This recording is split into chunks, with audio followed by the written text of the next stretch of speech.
is one of the first books. I actually have several books here. I have a Hoodoo book, and then I have The Power of Psalms, and then I have this other Hoodoo Bible. Moses is one that is a master of mystic arts, but he also was a thief. I'm gonna keep it real. He stole a lot of people's magic. Just like magic. I'm attracted. I get everything I want 'cause I attract. Okay, well, you guys, I'm Minister Ashley. Thank you for the hearts. I'm a biblical researcher and an author, of course, a Christian witch and mystic, and this is a Witchy Bible Study. Yes, and here we go with the scriptures. Thank you so much for those scriptures, because guess what?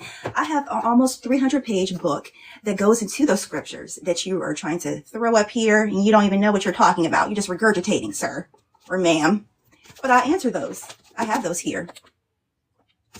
Okay, so let's get to the Witchy Bible Study book. So I'm going to pull a scripture from here. So I'm going to go to page, and you can see I have used this book.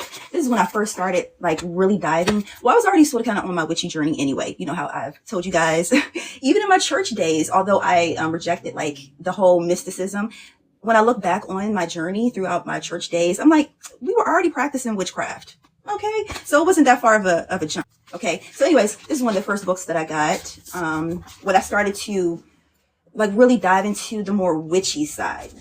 With Hoodoo, I was sort of kind of pessimistic about it, because, you know, what you may have heard and learned, I had to break that. I broke that spell. Okay, so I'm going to, this is one of the sigils I would use. So it's like a seal of Solomon, but we'll talk about that on another time.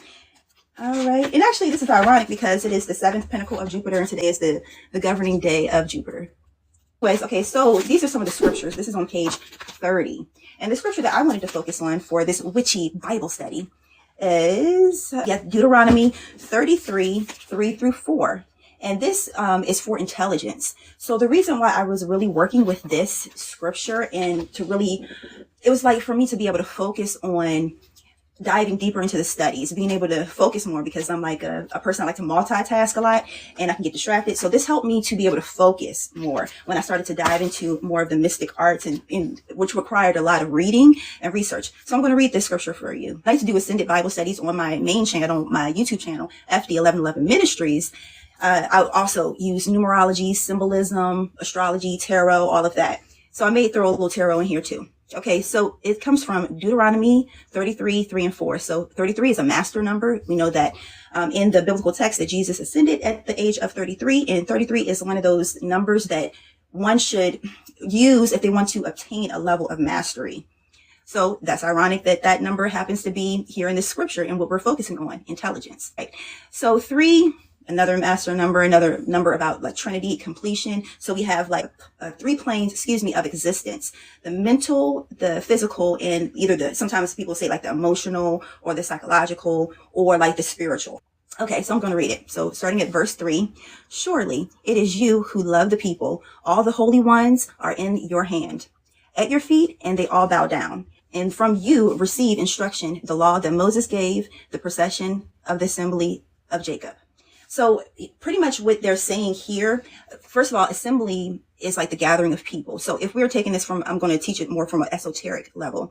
Let me back up. Okay, so love is an inward expression that we can project outwardly. Also, the assembly can represent other lanes of consciousness within ourselves. So I always like to think of everything that we experience in our life, that even the characters in our life, that we are the main character. So everything should be reflected back to us. So what I see in my physical reality is just a mirror reflection of an aspect of myself. So with the assembly of Jacob, it's talking about other aspects of ourselves, other planes of consciousness, other memories, thoughts, or projections. Okay, all the holy ones. So holy just means, in this regards, more on the esoteric level, because we're talking about ourselves. We're talking about the purest essence of us. Now, we may come into the world, we have our family, we have the society, and everybody's trying to tell us how we should live our lives. But it comes a point in time that you have to step out and you have to find your path. And that's what the holy path is whatever your path may be.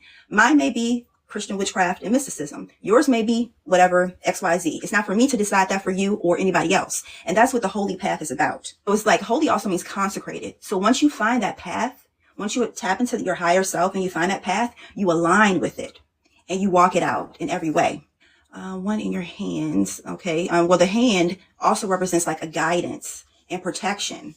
And your feet, of course, on the path. And one thing about with Moses, so I've talked about Moses many times on this channel and on this platform.